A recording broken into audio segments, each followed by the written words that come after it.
اب نئے مضمون کا آغاز ہوتا ہے جس کا عنوان ہے خجل شدن خروس پیش سگ بسبب دروغ شدن سہ وعدہ، یعنی 3 وعدوں کے جھوٹے ہو جانے سے مرغ کا کتے کے سامنے شرمندہ ہونا۔ دوسرے دن اس محروم کتے نے کہا، اے بکواسی مرغ، اکہرا اور دوہرا کہاں ہے؟ تیرا مکر اور جھوٹ آخر کس قدر؟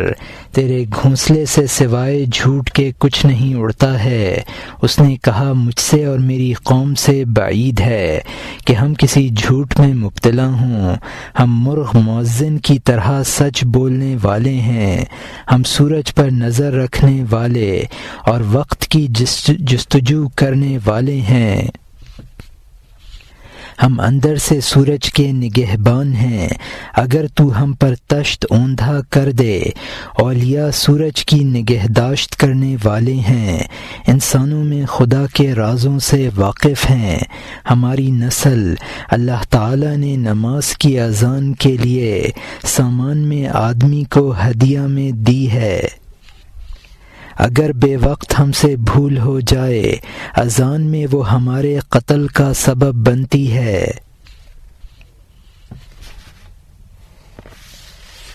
بے وقت حی علی الفلاح کہنا ہمارے خون کو ذلیل اور جائز کر دیتا ہے۔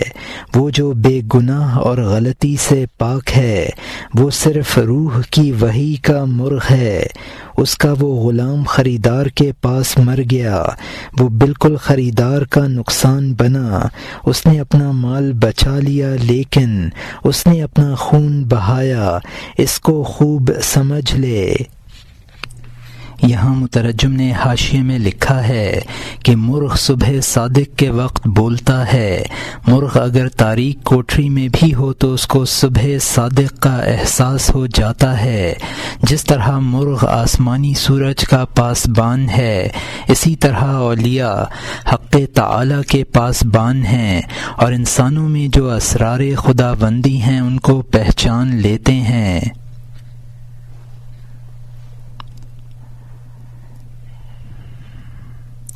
مرغوں کو خدا نے صبح کی نماز کے وقت کی اطلاع دینے کے لیے پیدا فرمایا ہے۔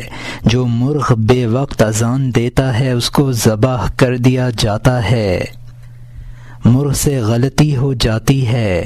معصوم صرف انبیاء ہیں یا جبرائیل علیہ السلام جو وحی لاتے تھے۔ مالک نے مرغ سے غلام کے مرنے کی پیشن گوئی سن کر اس غلام کو جلد فروخت کر ڈالا اور وہ خریدار کے پاس جا کر مر گیا۔ اس مالک نے اپنا مال بچا لیا اور نقصانات سے بچ گیا، لیکن نتیجہ میں اس کی جان ہلاک ہوئی۔ اور یہاں حاشیہ ختم ہوتا ہے۔ ایک نقصان بہت سے نقصانات کا دفعہ ہو جاتا۔ ہمارا جسم اور مال جانوں کا فدیہ ہے۔ بادشاہوں کے روبرو انصاف کرنے میں تو مال دے دیتا ہے اور سر بچا لیتا ہے، چونکہ قضائے خداوندی کے معاملے میں تو بیگانہ ہے۔ اللہ تعالی سے تو مال کو چھپاتا ہے، کیونکہ تیرا مال اگر تجھ پر قربان ہو جائے وہ نقصان نہیں ہے، تیرا نفع ہوتا ہے۔ یہاں مترجم نے حاشیے میں لکھا ہے، ایک نقصان قضاء و قدر میں بہت سے نقصانوں کا دفعہ ہوتا ہے۔ دنیاوی عدالتوں میں انسان مال خرچ کر کے جان بچاتا ہے۔ اور یہاں حاشیہ ختم ہوتا ہے۔ اب نئے مضمون کا آغاز ہوتا ہے جس کا عنوان ہے خبر دادن خروس از مرگ آن خواجہ، یعنی مرغ کا آقا کے مرنے کی خبر دینا۔ لیکن وہ کل کو یقیناً مرے گا۔ اس کے غم میں وارث گائے ذبح کرے گا، گھر کا مالک مرے گا اور جائے گا۔ کل کو تجھے ضرور چکنی غذا ملے گی، روٹی کے ٹکڑے اور لنگر اور کھانا ہر خاص و عام گلی میں پائے گا۔ قربانی کی گائے اور ہلکی چپاتی کتوں اور بھیکاریوں پر بہائے گا۔ گھوڑے اور خچر کا مرنا اور غلام کا مرنا اس متکبر نا تجربے کار کی قضا کو لوٹانے والا تھا۔ یہ مال کے نقصان اور اس کی تکلیف سے بھاگا، اس نے مال بڑھا لیا اور اپنا خون بہایا۔ یہ درویشوں کے مجاہدے کیوں ہیں؟ اس لیے کہ جسم کی تکلیف جانوں کی بقا ہے۔ جب تک سالک اپنی بقا نہ سمجھے تو جسم کو بیمار اور فنا کیوں کرے؟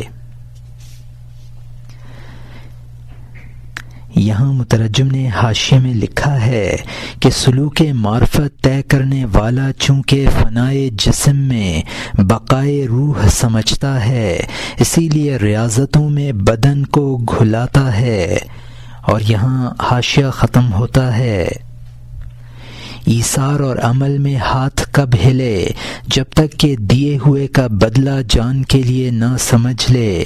جو بغیر امید اور نفع کے دیتا ہے وہ تو خدا ہے، وہ خدا ہے، وہ خدا ہے۔ یا اللہ کا دوست جس نے اللہ کے اخلاق حاصل کر لیے ہیں، جو نور بن گیا ہے اور مطلق چمک حاصل کر لی ہے، کیونکہ وہ بے نیاز ہے اور اس کے علاوہ سب محتاج ہیں۔ محتاج بغیر بدلے کے کب کہتا ہے کہ لے لے؟ جب تک بچہ نہ دیکھ لے کہ سیب ہے، وہ بدبودار پیاس کو نہیں چھوڑتا ہے۔ یہ تمام بازار والے اسی غرض سے بدلے کی امید پر دکانوں پر بیٹھے ہوئے ہیں، سینکڑوں عمدہ سامان پیش کرتے ہیں اور دل میں بدلوں کی فکر کرتے ہیں۔ اے دیندار، تو ایک سلام بھی نہ سنے گا جو بالآخر تیری آستین نہ پکڑے۔ میں نے کسی خاص و عام سے بغیر لالچ کے نہیں سنا ہے ایک سلام بھی، اے بھائی والسلام، سوائے اللہ تعالیٰ کے سلام کے تو ضرور اس کی جستجو کر، گھر گھر، جگہ جگہ اور کوچے کوچے۔ یہاں مترجم نے حاشیے میں لکھا ہے کہ انسان جو کچھ کرتا ہے وہ عوض اور بدلہ کے لالچ میں کرتا ہے۔ بے غرض کام کرنا اللہ تعالیٰ کی صفت ہے۔ چونکہ اولیاء اللہ اخلاق خداوندی حاصل کر لیتے ہیں، لہٰذا ان کے کام بھی غرض سے خالی ہوتے ہیں۔ اللہ کے کام بغیر غرض کے اس لیے ہیں کہ وہ بے نیاز ہے، اور انسان کے کام غرض پر اس لیے مبنی ہیں کہ وہ فقیر و محتاج ہے۔ بچہ بھی جب تک اچھا عوض نہیں دیکھ لیتا اپنی چیز نہیں دیتا۔ دنیا کے سارے کاروبار بدلے اور عوض کی بنیاد پر چلتے ہیں۔ سامان تاجر اپنے عمدہ قسم کے سامان گاہک کو بدلے کے لالچ میں دکھاتے ہیں۔ دنیا میں جو کسی وقت ایک سلام بھی کرتا ہے، کسی نہ کسی وقت اس کا بدلہ لینے کے لیے دامن پکڑتا ہے۔ اللہ کی جانب سے جو سلام پہنچتا ہے وہ غرض سے خالی ہوتا ہے۔ اور یہاں حاشیہ ختم ہوتا ہے۔ صحیح الدماغ آدمی کے منہ سے میں نے سنا ہے اللہ تعالیٰ کا پیغام بھی اور سلام بھی، بقیہ لوگوں کا سلام بھی اسی کی خوشبو کی وجہ سے میں دل سے سنتا ہوں۔ جو جان سے زیادہ پیارا ہے اس کا سلام تو اللہ تعالیٰ کا سلام بن گیا ہے، کیونکہ اس نے اپنے خاندان کو آگ لگا دی ہے۔ یہاں مترجم نے حاشیے میں لکھا ہے کہ میں نے اہل اللہ کی زبان سے اللہ کا پیام یعنی سلام سنا ہے۔ میں اسی سلام کی توقع پر عوام کا سلام دل و جان سے قبول کرتا ہوں اور سنتا ہوں کہ شاید ان میں کوئی اس طرح کا سلام ہو۔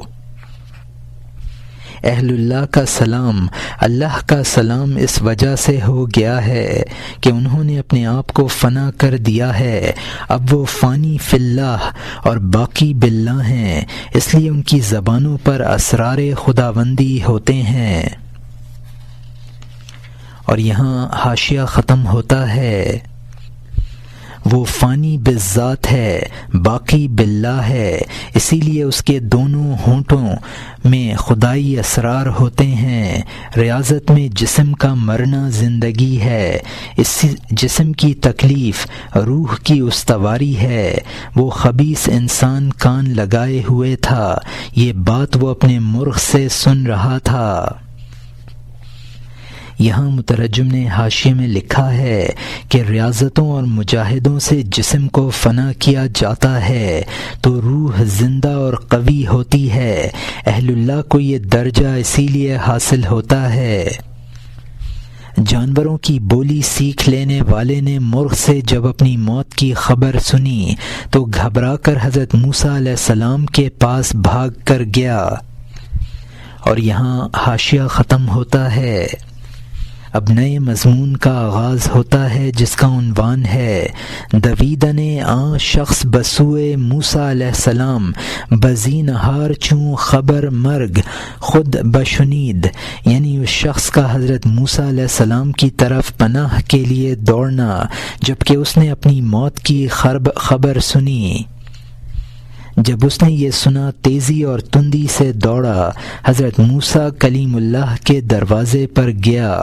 وہ خوف سے زمین پر چہرہ رگڑ رہا تھا کہ اے کلیم، اس معاملے میں میری مدد کیجیے۔ فرمایا جا اپنے آپ کو بیچ ڈال اور چھٹکارا پا لے، چونکہ تو ماہر بن گیا ہے، کنویں سے کود نکل۔ تو مسلمانوں کو نقصان پہنچا دے، ہمیانوں اور تھیلی کو دگنا کر لے۔ میں نے اس قضا کو اینٹ میں سے دیکھ لیا ہے جو آئینے میں تجھ پر ظاہر ہوئی ہے۔ عقل مند شروع میں دل سے انجام کو دیکھ لیتا ہے، عقل کا کوتاہ آخر میں دیکھتا ہے۔ وہ پھر رویا کہ اے نیک عادت، میرے سر پر نہ ماریے، منہ پر نہ ملیے۔ مجھ سے وہی ہوا کیونکہ میں نالائق تھا، مجھ نالائق کو آپ اچھا بدلہ دے دیجیے۔ فرمایا اے بیٹا، تیرا تیر کمان سے نکل گیا، سنت الہی نہیں ہے کہ وہ دوبارہ واپس آئے۔ یہاں مترجم نے حاشیے میں لکھا ہے کہ حضرت موسیٰ علیہ السلام کا لقب کلیم ہے کیونکہ کوہ طور پر ان کی اللہ تعالی سے گفتگو ہوتی تھی۔ حضرت موسیٰ علیہ السلام نے طنزاً فرمایا کہ دوسری چیزوں کو فروخت کر کے جس طرح تو نقصان سے بچا، اسی طرح اپنے آپ کو بھی فروخت کر دے۔ مرنے والی چیزیں دوسروں کے ہاتھوں فروخت کر کے تو نے ان کو نقصان پہنچایا اور اپنی تھیلی بھری۔ یہ باتیں جبکہ بالکل پردائے خفا میں تھیں، میں اسی وقت سمجھ گیا، تو اپنے برے انجام کو اب سمجھا ہے۔ اس شخص نے کہا کہ مجھے اب زیادہ شرمندہ نہ کیجیے، میں تو نالائق تھا، مجھ سے نالائقی سرزد ہوئی، آپ مجھ نالائق کو اچھا بدلہ عطا کر دیں۔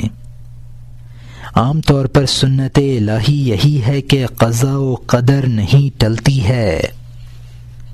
اور یہاں حاشیہ ختم ہوتا ہے۔ ہاں، بہترین انصاف کرنے والے سے میں درخواست کروں گا تاکہ تو اس وقت اپنے ساتھ ایمان لے جائے جب تو ایمان کو ساتھ لے جائے گا تو زندہ ہے، جبکہ تو ایمان کے ساتھ جائے گا ٹھیک رہے گا۔ اسی وقت آقا کا حال دگرگوں ہو گیا، یہاں تک کہ اس کا دل متلایا۔ لوگ تشت لائے، موت کی متلی ہے نہ کہ کھانے کی بدہضمی۔ اے بدبخت ناقص، قید تیرے لیے کیا مفید ہے۔ اس کو 4 آدمی گھر تک لے گئے، وہ پنڈلی پر پنڈلی رگڑتا تھا تو حضرت موسیٰ علیہ السلام کی نصیحت نہیں سنتا ہے، گستاخی کرتا ہے، اپنے آپ کو فولاد کی تلوار پر مارتا ہے۔ تیری جان لینے سے تلوار کو شرم نہیں آتی ہے۔ اے بھائی، یہی تیرا حصہ ہے، تیرا حصہ ہے۔ یہاں مترجم نے حاشیے میں لکھا ہے کہ یعنی تو مومن مرے، تیرا مومن مرنا ہی اصل زندگی حاصل کرنا ہے۔ حضرت موسیٰ علیہ السلام اس سے یہ باتیں کر رہے تھے کہ اس کو متلی شروع ہو گئی۔ وہ تشت لے آئے تاکہ وہ تشت میں قے کرے اور فرش خراب نہ ہو۔ موت کی قے سے آرام حاصل نہیں ہوتا، بدہضمی کی قے باعث سکون ہوتی ہے۔ 4 آدمی چارپائی پر ڈال کر اٹھا کر لے گئے۔ یہ پنڈلی سے پنڈلی رگڑنا نزا کی تکلیف سے کنایا ہے۔ اور یہاں حاشیہ ختم ہوتا ہے۔ اب نئے مضمون کا آغاز ہوتا ہے جس کا عنوان ہے دعا کردن موسیٰ علیہ السلام جہت سلامتی ایمان آن شخص، یعنی حضرت موسیٰ علیہ السلام کا اس شخص کے ایمان کی سلامتی کی دعا کرنا۔ اس صبح کو حضرت موسیٰ علیہ السلام نے دعا میں عرض کیا کہ اے خدا اس کا ایمان نہ لے نہ چھین، شاہی برت اس کو بخش دے کیونکہ اس نے غلطی اور شوخی اور زیادتی کی ہے۔ میں نے اس سے کہا تھا کہ یہ علم تیرے لائق نہیں ہے۔ میری بات کو اس نے ٹال مٹول اور کمزور سمجھا۔ اژدہے پر وہ شخص ہاتھ ڈالے جس کا ہاتھ لاٹھی کو اژدہا بنا دے۔ غیب کا راز سیکھنا اس کے لیے مناسب ہے جو بولنے سے ہونٹ سی سکے۔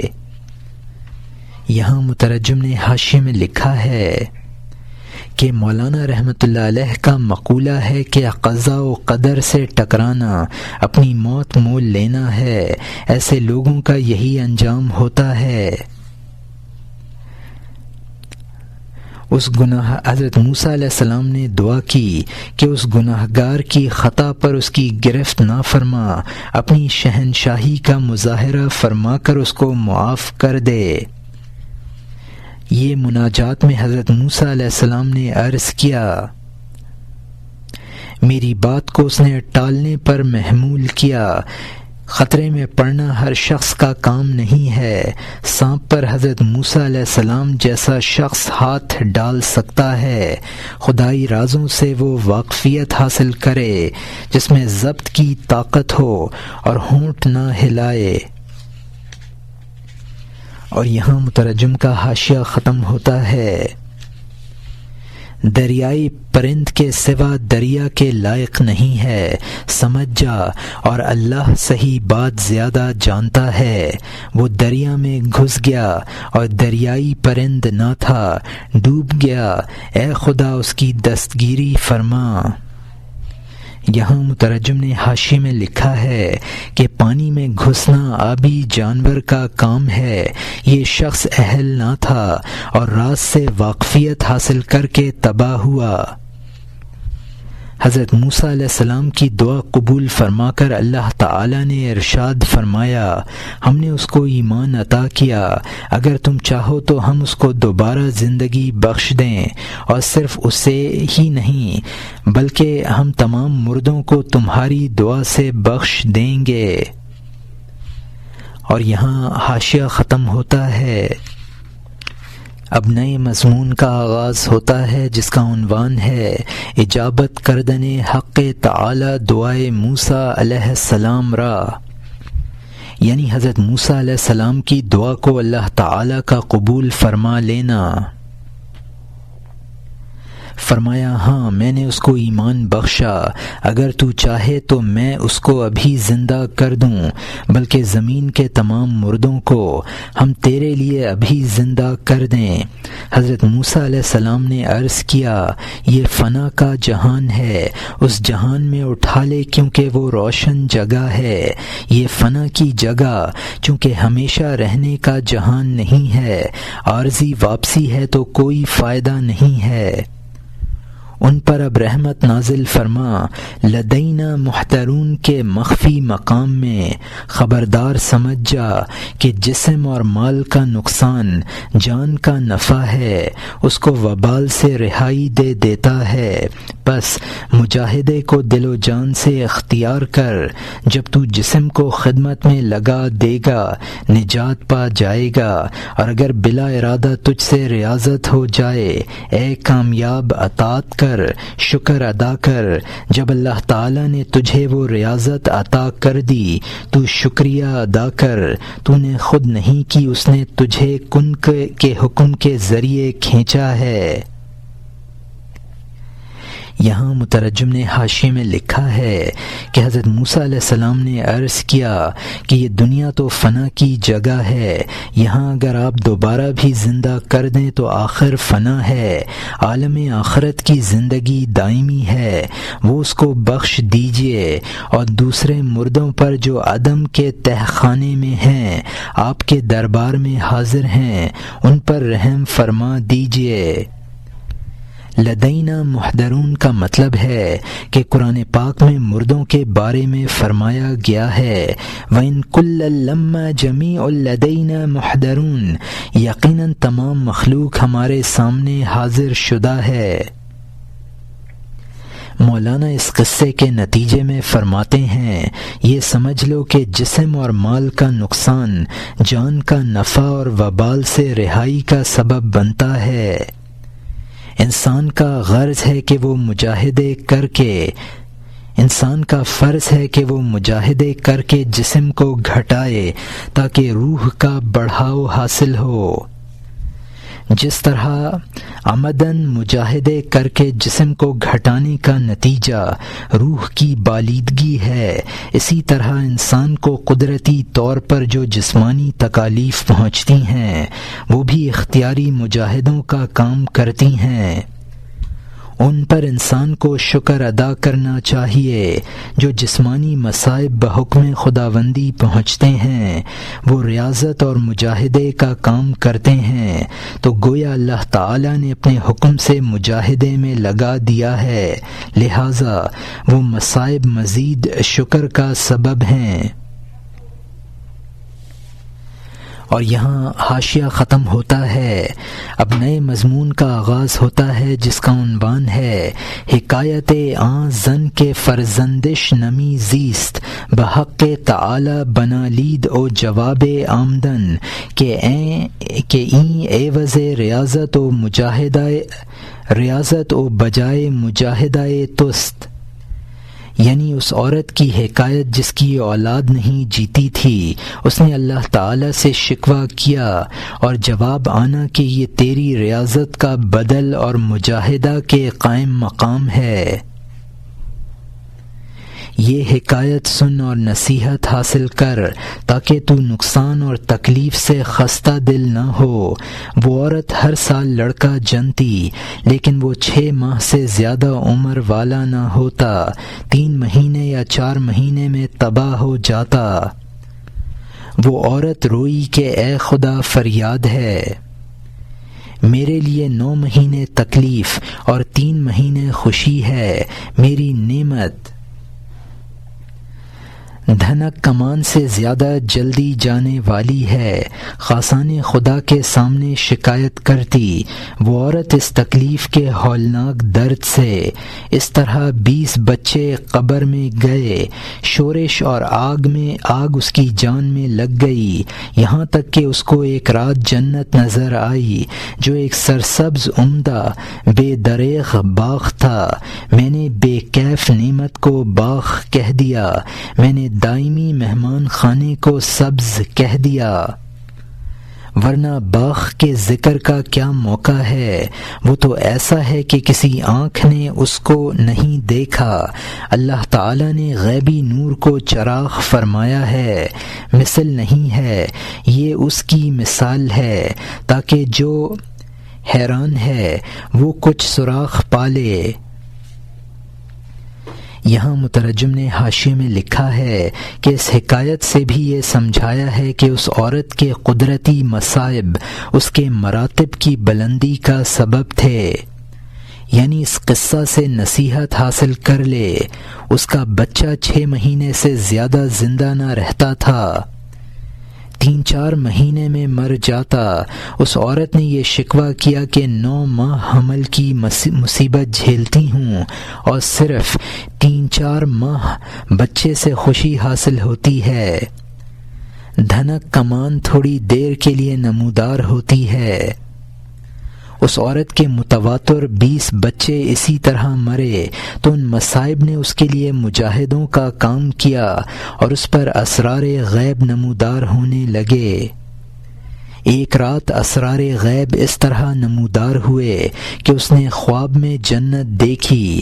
جنت کے متعلق ایک حدیث قدسی ہے، اللہ تعالی نے فرمایا اعدت بعبادی الصالحین ما لا عین ذات رأت والأذن سمعت ولا نظر على قلب بشر ولا خطر على قلب بشر۔ میں نے اپنے نیک بندوں کے لیے وہ چیزیں تیار کی ہیں جن کو نہ کسی آنکھ نے دیکھا، نہ کسی کان نے سنا، نہ وہ کسی انسان کے دل میں گزریں۔ اللہ تعالی نے جس طرح اپنے نور کو چراغ محض انسانوں کی فہم کے لیے فرما دیا ہے، اسی طرح جنت کا ذکر ہے۔ وہ جنت کی حقیقت فہم سے بالاتر ہے۔ اور یہاں حاشیہ ختم ہوتا ہے۔ خلاصہ یہ ہے، اس عورت نے اس کو دیکھا اور وہ عورت مست ہو گئی، اس تجلی سے وہ کمزور عورت مدہوش ہو گئی۔ اس نے ایک محل پر اپنا نام لکھا دیکھا، اس نیک اتوار نے اس کو اپنا جانا۔ اس کے بعد انہوں نے اس سے کہا کہ یہ نعمت اس کی ہے جس نے جان بازی سے سوائے خدا کے کچھ نہ چاہا ہو۔ بہت زیادہ عبادت کرنی چاہیے تاکہ تو اس ناشتے سے فائدہ حاصل کرے۔ چونکہ تو دعا کرنے میں سست تھی، خدا نے اس کے بدلے میں تجھے وہ مصیبتیں دے دی ہیں۔ اس نے عرض کیا، اے خدا، 100 سال اور زیادہ تک مجھے اسی طرح مصیبتیں دے، میرا خون بہا دے۔ اس باغ میں جب وہ زیادہ آگے آئی، اس نے اس میں اپنے سب بچے دیکھے۔ اس نے عرض کیا، مجھ سے وہ گم ہوئے، تجھ سے گم نہ ہوئے۔ غیب کی دونوں آنکھوں کے بغیر کوئی انسان نہ بنا۔ تو نے فسد نہ کرائی اور ناک سے نکلا بڑھا ہوا خون، حتیٰ کہ تیری جان بخار سے بچ گئی۔ ہر پھل کا مغز اس کے چھلکے سے بہتر ہے۔ جسم کو چھلکا سمجھ اور اس کے دوست کو مغز سمجھ۔ آخر آدمی بھی عمدہ مغز رکھتا ہے، تھوڑی دیر کے لیے اس کی طلب کر اگر تو اس خون کا ہے۔ یہاں مترجم نے حاشیے میں لکھا ہے کہ یہ بھی حاطف غیبی کا مقولہ ہے کہ اس مکان کے حاصل کرنے کے لیے بہت زیادہ عبادت کی ضرورت ہے۔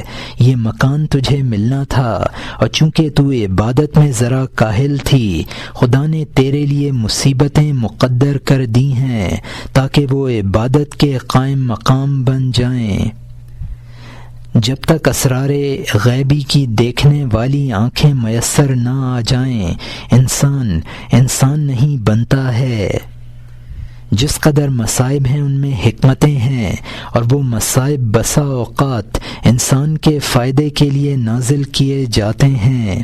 اس طرح سمجھو کہ کسی شخص میں خون کی زیادتی تھی لیکن وہ فسد نہیں کھلوا رہا تھا۔ قدرت نے اس کی نکسیر جاری کر دی جس سے وہ بخار سے بچ گیا۔ ہر پھل میں مغز ہوتا ہے جو چھلکے سے افضل ہے، اسی طرح انسان میں ایک مغز ہے جو روح ہے، دوسرا چھلکا ہے جو جسم ہے۔ اگر انسان آدم کی اولاد ہے تو اس کو اپنے باپ کی طرح روح کا مربی اور طالب بننا چاہیے۔ اور یہاں حاشیہ ختم ہوتا ہے۔ اب نئے مضمون کا آغاز ہوتا ہے جس کا عنوان ہے درآمدن حمزہ رضی اللہ عنہ در حرب بے ذرہ، یعنی حضرت حمزہ رضی اللہ عنہ کا لڑائی میں بغیر ذرہ کے آنا۔ یہاں مترجم نے حاشیے میں لکھا ہے کہ اس حکایت سے یہ بتانا ہے کہ حفاظت کی چیز روح ہے، جسم نہیں۔ اور یہاں حاشیہ ختم ہوتا ہے۔ مصطفیٰ صلی اللہ علیہ وسلم کے چچا حضرت حمزہ رضی اللہ عنہ جوانی میں ہمیشہ جنگ میں زرہ پہن کر آتے، آخر عمر میں جب وہ جہاد میں آتے بغیر زرہ کے اپنے آپ کو صفوں سے بھڑا دیتے۔ آخر عمر میں جب حضرت حمزہ رضی اللہ عنہ صف میں آتے، جہاد میں بغیر ذرہ کے مست ہو کر آتے، سینہ کھلا ہوا، جسم برہنہ، آگے آگے اپنے آپ کو تلواروں کی صف میں ڈال دیتے۔ لوگوں نے دریافت کیا کہ اے رسول صلی اللہ علیہ وسلم کے چچا، اے صفوں کو شکست دینے والے شیر، بہادروں کے بادشاہ، کیا آپ نے لا تلقوا بأیدیکم الی تہلکہ کہ نہ ڈالو تم اپنے آپ کو ہلاکت میں، اللہ کے پیغام میں نہیں پڑھا ہے؟ پھر کیوں اپنے آپ کو ہلاکت میں ڈالتے ہیں؟ اس طرح میدان جنگ میں جب آپ جوان اور بھاری اور سخت کمان تھے تو آپ صف کی جانب بغیر ذرہ کے نہیں جاتے تھے۔ جب آپ بوڑھے اور کمزور اور کبڑے ہو گئے تو بے پروائی کا راگ الاپتے ہیں، بے پروائی کے ساتھ تلوار اور نیزہ لے کر جنگ اور زور آزمائی کرتے ہیں۔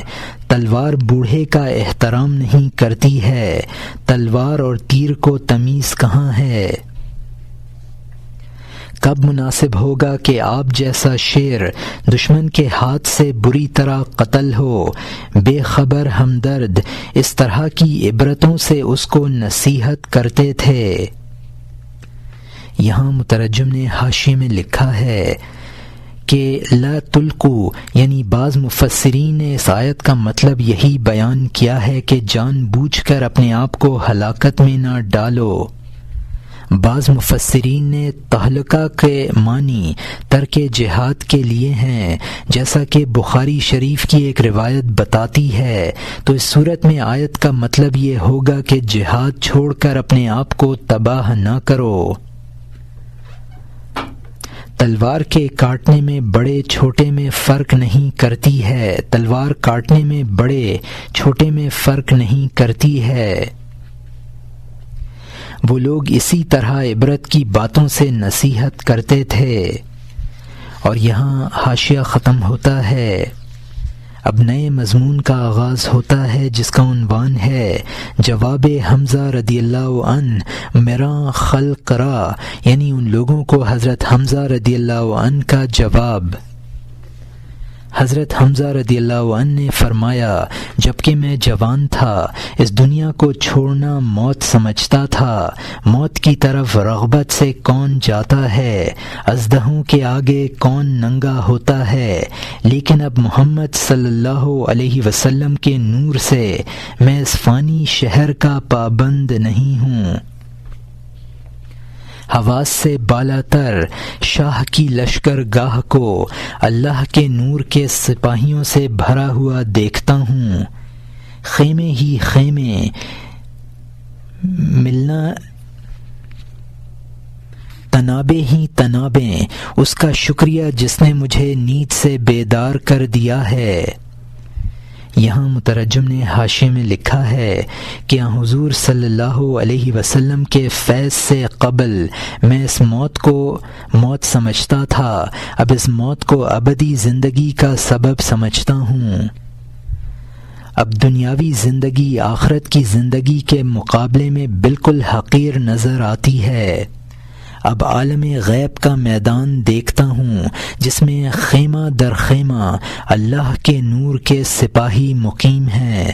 میں حضور صلی اللہ علیہ وسلم کی ذات کا شکر گزار ہوں جس کی وجہ سے مجھے یہ عالم غیب کے اسرار نظر آتے ہیں۔ اور یہاں مترجم کا حاشیہ ختم ہوتا ہے۔ نگاہ میں مرنا ہلاکت ہے، وہ نہ ڈالو کا حکم ہاتھ میں تھامے، جس کے لیے مرنا باب رحمت کا کھلنا بن گیا ہے، اس کے لیے خاص سارعو یعنی جلدی کرو کا خطاب آیا ہے۔ الحذر یعنی ڈرو، اے موت سمجھنے والو بازی لے جاؤ، جلدی کرو، اے حشر سمجھنے والو پھرتی کرو، دعوت ہے اے مہربانی سمجھنے والو خوش ہو جاؤ، مصیبت ہے اے قہر سمجھنے والو غور کرو، غم کرو۔ جس نے یوسف سمجھا اس نے جان قربان کی، جس نے اس کو بھیڑیا سمجھا وہ ہدایت سے برگشتہ ہوا۔ اے بیٹا، ہر شخص کی موت اس کے ہم رنگ ہے، دشمن کے سامنے دشمن، دوست کے لیے دوست ہے، ترک کے سامنے آئینہ خوش رنگ ہے، حبشی کے سامنے آئینہ بھی حبشی ہے۔ یہاں مترجم نے حاشیے میں لکھا ہے کہ جو شخص شہادت اور موت کو ہلاکت سمجھتا ہو اس کے لیے لا تلقو کا حکم ہے۔ جو شخص موت اور شہادت کو اسرار غیبی کا دروازہ کھلنا سمجھتا ہے اس کے لیے سارعو کا حکم ہے۔ سارعو قرآن پاک میں ہے، وَسَارِعُوا إِلَى مَغْفِرَةٍ مِّن رَبِّكُمْ، اور تم جلدی کرو اپنے رب کی جانب سے مغفرت کی طرف۔ یہ موت خوان نعمت کی طرف دعوت ان لوگوں کے لیے ہے جو اس کو اللہ کی مہربانی سمجھتے ہیں۔ جو لوگ موت کو مصیبت سمجھتے ہیں ان کے لیے یہ بلا ہے۔ جو موت کو یوسف علیہ السلام کی طرح محبوب سمجھتا ہے وہ اس پر جان قربان کر دیتا ہے، جو اس کو بھیڑیا سمجھتا ہے وہ بھاگتا ہے اور گمراہ ہوتا ہے۔ موت ہر شخص سے وہی معاملہ کرتی ہے جس کی وہ موت سے توقع رکھتا ہے۔ جو اس کو دوست رکھتا ہے اس کے ساتھ دوستوں کا معاملہ کرتی ہے، جو اس کو دشمن سمجھتا ہے اس کے ساتھ وہ دشمنوں کا معاملہ کرتی ہے۔ موت کی مثال آئینہ کی سی ہے، انسان جیسا خود ہے ویسا ہی اس کے لیے آئینہ ہے۔ اگر ترک اور حسین ہے تو آئینہ بھی اس کے لیے حسین ہے، اگر حبشی اور کالا ہے تو آئینہ اس کے لیے کالا اور بھدا ہے۔ اور یہاں مترجم کا حاشیہ ختم ہوتا ہے۔ تو جو بھاگنے میں موت سے ڈرتا ہے، اے جان سمجھ لے تیرا قد خود اپنے آپ سے ہے، تیرا چہرہ بھدا ہے نہ کہ موت کا رخسار، تیری جان درخت کی مانند ہے اور موت پتا ہے۔ وہ تجھ سے اگی ہے خواہ اچھی ہے خواہ بری ہے، تیرے دل پر بری اور اچھی تیری وجہ سے ہے۔ اگر تو کانٹے سے زخمی ہوا ہے تو تو نے خود بویا ہے، اور اگر تو ریشمن اور پشمینہ کے کپڑے میں ہے تو تو خود کاتا ہے، تو تو نے خود کاتا ہے۔ لیکن عمل جزا کا ہم رنگ نہیں ہوتا ہے، کوئی خدمت گزاری بخشش کے ہم رنگ نہیں ہے۔ یہاں مترجم نے حاشیے میں لکھا ہے کہ جو موت سے ڈرتا ہے تو وہ دراصل اپنے آپ سے ہی ڈرتا ہے۔ اگر انسان خود بھیانک ہے تو موت اس کو بھیانک نظر آئے گی۔ انسان اور موت کی مثال درخت اور پتوں کی سی ہے، جیسا درخت ہوگا ویسے ہی پتے ہوں گے۔ موت کی اچھائی اور برائی خود انسان کی اچھائی اور برائی پر موقوف ہے۔ موت ہی نہیں بلکہ جو برائی اور بھلائی انسان کو پیش آتی ہے وہ خود اس کی کاشتہ اور پرداختہ ہوتی ہے۔ انسان کے افعال کی جزا اور سزا صورت کے اعتبار سے افعال سے مشابہ نہیں ہوتی ہے۔ اور یہاں مترجم کا حاشیہ ختم ہوتا ہے۔ مزدوروں کی مزدوری کام کے مشابہ نہیں ہے، کیونکہ وہ عرض ہے اور یہ پائیدار جوہر ہے۔ وہ سب سختی اور طاقت اور پسینہ ہے، یہ سب چاندی ہے اور سونا ہے اور طباق ہے۔ اگر تجھ پر کسی جگہ تہمت لگے، مظلوم نے مصیبت میں تیرے لیے بد دعا کی ہے، تو کہتا ہے کہ میں بے قصور ہوں، میں نے کسی پر تہمت نہیں رکھی ہے، تو نے دوسری صورت کا گناہ کیا ہے، تو نے دانہ بویا ہے، دانہ پھل کے مشابہ کب ہوتا ہے؟ جس نے زنا کیا اور سزا 100 درے ہوئے، وہ کہتا ہے کہ میں نے کسی کو درے کب مارے ہیں؟ کیا اس زنا کی سزا یہ بلا نہیں ہے؟ درے زنا سے سزا میں کہاں مشابہ ہیں؟ یہاں مترجم نے حاشیے میں لکھا ہے کہ دنیا میں انسان کو کام کی جو اجرت ملتی ہے وہ بھی کام سے مشابہ نہیں ہوتی ہے، اس کا عمل عرض ہوتا ہے، مزدوری جوہر ہوتی ہے، عمل محنت اور مشقت ہوتا ہے، مزدوری روپیہ پیسہ ہوتی ہے۔ اگر انسان دنیا میں کسی برائی سے متہم ہوتا ہے تو وہ کسی ایسے مظلوم کی بد دعا کا نتیجہ ہوتا ہے جس پر اس نے ظلم کیا ہو۔ اگر تو یہ کہنے لگے کہ میں نے کسی پر تہمت نہیں دھری تھی، مجھے سزا بصورت تہمت کیوں ملی، تو یہ تیری غلطی ہے۔ تو دانہ بوتا ہے، اس کا پھل پاتا ہے۔ تو دانہ اور پھل میں ظاہری کوئی مشابہت نہیں ہے۔ زنا کی سزا 100 درے ہیں، تو زنا اور 100 دروں میں کوئی مشابہت نہیں ہے۔ اور یہاں حاشیہ ختم ہوتا ہے۔ اے کلیم، سانپ لاٹھی سے مشابہ کہاں ہے؟ اے حکیم، درد دوا کے مشابہ کہاں ہے؟ تو نے اس عصا کے بجائے منی کا نطفہ جب ڈالا تو وہ خوبصورت انسان بنا۔ تیرا وہ نطفہ یا رب بنا یا سانپ بنا، تیرا وہ نطفہ یار بنا یا سانپ بنا، پھر تیرا یہ تعجب لاٹھی پر کیوں ہے؟ یہاں مترجم نے حاشیے میں لکھا ہے کہ ایک چیز جو دوسری چیز پر مرتب ہوتی ہے ان میں ظاہری مشابہت ضروری نہیں ہے۔ حضرت موسیٰ علیہ السلام کے عصا کا نتیجہ سانپ ہے، دونوں میں کوئی مشابہت نہیں ہے۔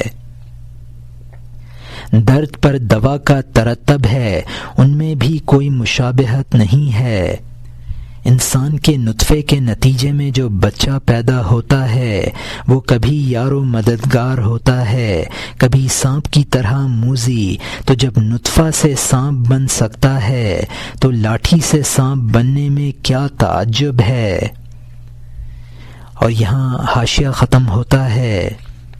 نطفہ اس بیٹے سے کوئی مشابہت رکھتا ہے، گنا شکر سے کوئی مشابہت رکھتا ہے۔ جب کسی نے سجدہ یا رکوع بویا، اس جہان میں اس کا سجدہ بہشت بن گیا۔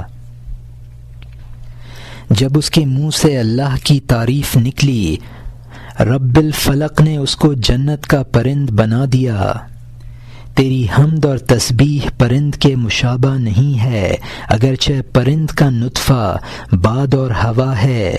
جب ایثار اور زکوٰۃ تیرے ہاتھ سے اگی، اس ہاتھ نے اس طرف کھجور اور پودا بو دیا۔ یہاں مترجم نے حاشیے میں لکھا ہے کہ نہ نطفہ اور بچہ میں مشابہت ہے، نہ گنے اور شکر میں۔ انسان کی عبادات کا ثمرہ اور نتیجہ بہشت ہے۔ انسان اللہ کی جو حمد و ثنا کرتا ہے وہ پرندوں کی شکل میں جنت میں اس کے لیے ہوں گی۔ حمد اور تسبیح جو جنت میں بشکل پرند بنی، اگرچہ ان میں اس قدر مناسبت ہے کہ حمد و تسبیح بھی ہوائی چیز ہے اور پرند کے نطفہ پر بھی باد اور ہوا کا غلبہ ہے، لیکن دونوں میں صوری کوئی مشابہت نہیں ہے۔ انسان جو کار خیر کرتا ہے وہ جنت میں درختوں کی صورت میں نمودار ہوگا۔ اور یہاں حاشیہ ختم ہوتا ہے۔ تیرے صبر کا پانی جنت کی نہر کا پانی ہے، جنت کی دودھ کی نہر تیری محبت اور دوستی ہے۔ عبادت کا ذوق شہد کی نہر بنا، اپنی مستی اور شوق کو شراب کی نہر سمجھ۔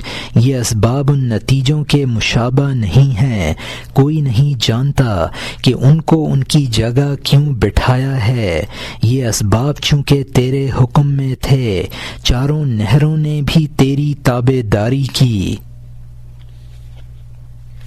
یہاں مترجم نے حاشیے میں لکھا ہے کہ انسان کے صبر کا پانی کی نہر کی صورت اور انسان کا جذبہ محبت دودھ کی نہر کی شکل اختیار کرے گا۔ عبادت کا ذوق شہد کی نہر اور عشق الہی کی مستی اور شوق و شراب کی نہر بنے گا۔ ان نہروں کے اسباب ان نہروں کے مشابہ نہیں ہیں۔ ان چاروں نہروں کے اسباب جس طرح بندوں کے اختیار میں تھے، یہ چاروں نہریں بھی جنتی کے اختیار میں ہوں گی، جس طرف چاہے گا وہ رواں دواں ہو جائیں گی۔ اور یہاں حاشیہ ختم ہوتا ہے، جس طرف تو چاہے ان کو جاری کرتا ہے، وہ صفت جس طرح تھی ویسا ہی تو ان سے کرتا ہے۔ جبکہ تیری منی تیرے حکم میں ہے، اس کی نسل تیرے حکم میں چست ہے۔ تیرا لڑکا تیرے حکم پر دوڑتا ہے کہ میں تیرا جز ہوں جو تو نے گروی رکھا تھا۔ اس دنیا میں یہ سبب تیرے حکم میں تھا، وہ جاری نہریں بھی تیرے حکم میں ہیں۔ وہ درخت تیرا حکم بجا لائیں گے، کیونکہ وہ درخت تیری صفتوں کی وجہ سے پھلدار ہیں۔ چونکہ اس جگہ یہ صفتیں تیرے حکم میں ہیں، تو تیرے وہ بدلے اس جگہ تیرے حکم میں ہیں۔ جب تیرے ہاتھ سے مظلوم پر زخم لگا، وہ درخت بنا، اس سے تھور اگا۔ چونکہ تو نے دلوں میں غصے سے آگ لگائی، تو جہنم کی آگ کا سرمایہ بنا۔ یہاں مترجم نے حاشیے میں لکھا ہے کہ انسان کو اپنے نطفے پر اختیار ہے، اسی طرح اس کا ثمرہ یعنی اولاد بھی حکم کے تابع ہوتی ہے۔ اولاد باپ کے حکم کے مطابق عمل کرتی ہے اور سمجھتی ہے کہ ہم باپ کے جز سے پیدا ہوئے ہیں جو اس نے رحم مادر میں رکھ دیا تھا۔ جن صفات سے وہ نہریں بنیں، چونکہ وہ اختیاری تھیں، لہٰذا نہروں پر بھی جنتی کو اختیار حاصل ہوگا۔ جنت کے درخت بھی چونکہ انسان کی اختیاری صفتوں سے بنے ہیں، لہٰذا وہ بھی اختیار میں ہوں گے۔ جس طرح جنت کی اشیاء انسان کی نیکیوں سے بنتی ہیں، اسی طرح دوزخ کے عذاب انسان کے گناہوں سے بنتے ہیں۔ تھور کا پھل جو جہنمیوں کو کھلایا جائے گا، غصہ جہنم کی آگ کا سرمایہ بنتا ہے۔ اس جگہ تیری آگ چونکہ انسان کو جلانے والی تھی، جو کچھ اس سے پیدا ہوا وہ انسان کو جلانے والا تھا۔ تیری آگ انسانوں کا قصد کرتی ہے، جو آگ اس سے پیدا ہوئی انسانوں پر بھڑکتی ہے۔ وہ تیری باتیں سانپ اور بچھو جیسی سانپ اور بچھو بنی، وہ تیرا دم گھوٹتی ہیں۔ تو نے دوستوں کو انتظار میں رکھا، قیامت کا انتظار تیرے لیے بار ہے۔ یہاں مترجم نے حاشیے میں لکھا ہے کہ انسان کے غصے کی آگ انسانوں کو جلاتی ہے، تو دوزخ کی آگ بھی انسانوں کو جلائے گی۔ انسان کی وہ باتیں جو دوسروں کے لیے سانپ اور بچھو کا کام کرتی تھیں، دوزخ کے سانپ اور بچھو بنیں گی۔ انسان دنیا میں دوستوں کو دھوکے دے کر منتظر بناتا تھا، تو اس انتظار سے اس کے لیے حشر میں وہ انتظار پیدا ہوگا جو فیصلے کی تاخیر سے اس کے لیے انتہائی پریشانی کا سبب ہوگا۔ اور یہاں حاشیہ ختم ہوتا ہے۔ تیرا کل اور پرسوں کا وعدہ تیرا حشر کا انتظار بنا، تجھ پر افسوس ہے اس لمبے دن میں تو منتظر رہے گا، حساب اور جان کو پگھلانے والے سورج میں، اس لیے تو نے آسمان کو منتظر رکھا، تو نے کل کو راہ روی اختیار کروں گا کا بیج بویا، تیرا غصہ آگ اور دوزخ کا بیج ہے، آگاہ اپنے اس دوزخ کو بجھا دے کیونکہ یہ جال ہے، اس آگ کو بجز نور کے نہیں بجھایا جا سکتا، تیرے نور نے ہماری آگ بجھا دی، ہم شکر گزار ہیں، نورک اطفاء نارنا نحن الشکور، اگر تو بغیر نور کے بردباری اختیار کرے گا تیری آگ زندہ ہے اور راکھ میں دبی ہے، خبردار وہ تکلف اور ڈھکن ہوگا، آگ کو دین کے نور کے سوا کوئی نہیں بجھا سکتا، جب تک تو دین کا نور نہ دیکھ لے مطمئن نہ ہو، کیونکہ دبی ہوئی آگ ایک دن کھل جائے گی، نور کو پانی سمجھ اور پانی سے وابستہ ہو جا، جب تو پانی رکھتا ہے آگ سے نہ ڈر۔ یہاں مترجم نے حاشیے میں لکھا ہے کہ دوستوں سے جھوٹے وعدے کر کے ان کو انتظار کی کیفیت میں مبتلا کرتا تھا تو حساب کے انتظار میں خود پریشان ہوگا، سورج سوا نیزے کی بلندی پر اس کے سر پر ہوگا، عبادت کے جھوٹے وعدے کر کے آسمان والوں کو منتظر بناتا تھا۔ انسان کا غصہ دوزخ کا بیج ہے اور انسان کے لیے ہلاکت کا جال ہے، انسان غصے کی آگ کو دین کے نور سے بجھا سکتا ہے۔ حدیث شریف میں ہے کہ مومن جب پل صراط پر سے گزرے گا تو جہنم کہے گی اے مومن تو جلد گزر جا، تیرے نور نے میری آگ بجھا دی ہے۔ مولانا رحمۃ اللہ علیہ فرماتے ہیں کہ ہم شکر گزار ہیں کہ اے مرشد تیرے نور دین نے ہمارے غصے کی آگ کو بجھا دیا ہے۔ اگر کوئی شخص اپنی طبعی بردباری سے غصے کی آگ کو بجھانا چاہے گا تو وہ راکھ میں دب جائے گی، بالکل نہ بجھے گی، چونکہ وہ بالکل نہیں بجھی ہے، کسی وقت نمودار ہو جائے گی، اسی وقت نمودار ہو جائے گی۔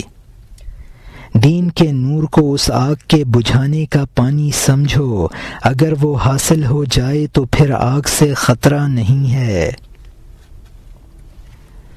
اور یہاں حاشیہ ختم ہوتا ہے، پانی آگ کو بجھا دیتا ہے کیونکہ آگ عادتاً اس کی نسل اور اولاد کو جلا دیتی ہے۔ کچھ دن ان مرغابیوں کی طرف جا تاکہ وہ تجھے آب حیات میں لے جائیں۔ خاکی اور آبی پرند یکساں جسم کے ہیں لیکن ایک دوسرے کی ضد ہیں اور پانی اور تیل ہیں۔ یہاں مترجم نے حاشیے میں لکھا ہے کہ پانی آگ کو بجھاتا ہے اس لیے آگ اس کی پیداوار کو جلا دیتی ہے۔ وہ اہل اللہ جو دین کے نور میں غرق ہیں ان کو مرغابیاں کہا ہے۔ یہ سمجھ لو کہ حقیقی اہل اللہ اور بناوٹی بظاہر یکساں ہیں لیکن دونوں متضاد ہیں، ایک پانی ہے تو دوسرا تیل جو آگ کو اور پھیلا دیتا ہے۔ اور یہاں حاشیہ ختم ہوتا ہے، ہر ایک اپنی اصلیت پر چلانے والا ہے، احتیاط کر، دونوں باہمی مشابہ ہیں، جیسا کہ وسوسہ اور الست کا الہام دونوں عقلی ہیں لیکن دونوں میں فرق ہے، دونوں دل کے بازار کے دلال ہیں۔ اے امیر، دونوں سامان کی تعریف کر رہے ہیں، اگر تو دل کا صراف ہے اپنے فکر کو پہچان، بردہ فروش کی طرح اپنے دونوں فکروں کے بھید میں فرق کر، اگر تو گمان سے ان دونوں فکروں کو نہ سمجھ سکے دھوکہ نہ ہو کہہ دے اور جلدی نہ کر اور آگے نہ بڑھا تاکہ تیری جان فکر میں نہ پڑے، تجھ پر اور تیرے گھر پر ٹوٹا نہ آئے۔ یہاں مترجم نے حاشیے میں لکھا ہے کہ حقیقی شیخ اور مزدر شیخ اپنے اپنے راستے پر چلاتے ہیں۔ دونوں کی مثال وسوسہ اور الہام ہے۔ دونوں عقلی اور غیر محسوس چیز ہیں، لیکن دونوں میں بہت بڑا فرق ہے۔ الست کا مطلب ہے یعنی عہد الست کی قسم کا الہام۔